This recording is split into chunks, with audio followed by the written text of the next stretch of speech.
বিপ্লব, ওখানে নতুন ভোটারদের প্রত্যাশা কি নির্বাচনকে ঘিরে আমাদের দর্শকদের জানাবেন।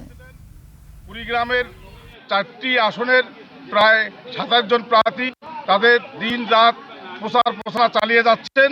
প্রার্থী এবং সমর্থকরা বাড়ি বাড়ি গিয়ে ভোটারদের দ্বারে দ্বারে নিজের নিজের পছন্দের প্রার্থী ভোট দেওয়ার জন্য তারা অনুরোধ করতেছেন। তারা নানা প্রতিশ্রুতি দিচ্ছেন, বলছেন যে এই অবহেলিত কুড়িগ্রামের উন্নয়নে তারা নির্বাচিত হলে এই কুড়িগ্রামে কাজ করবেন। আজকে আমি কাঁঠালবাড়ি ইউনিয়নে আসছি। এখানে খুলি বৈঠক করছেন এনসিপি সমর্থিত প্রার্থীর লোকজন। এখানে অনেক নারী ভোটারদের নিয়ে তাদের বৈঠক হচ্ছে। এই মুহূর্তে আমার সাথে একজন পুরুষ ভোটার আছেন। আমরা জানতে চাবো আসলে তারা এই আগামী নির্বাচনে ভোট দেবেন।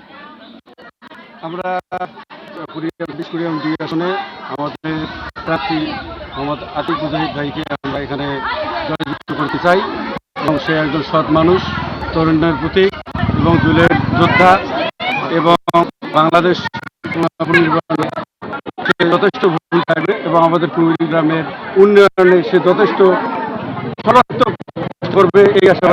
আমার সাথে আরো আছেন আমার নারীর কাছে জানতে নারীর কি কি দাবি তাদের মধ্যে আরো এসেছে। আসসালামু আলাইকুম প্রিয় দর্শক, আমরা নারীদের জন্য অধিকার চাচ্ছি এবং নারীদের কর্ম চাচ্ছি, যাতে কুড়িগ্রাম 2 আসনে আমরা ভালো একটা প্রার্থী পাই। তাদের কাছ থেকে আমরা নারীরা বেকার আছি, তারা সুস্থভাবে চলতে পারি এবং কর্ম চাই, যাতে নারীদের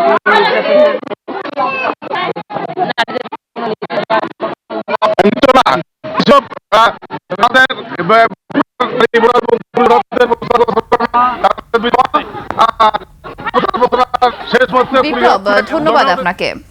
দর্শক, কুড়িগ্রাম থেকে আমাদের নির্বাচনী প্রচারণার খবর জানাচ্ছিলেন আতাউর রহমান বিপ্লব।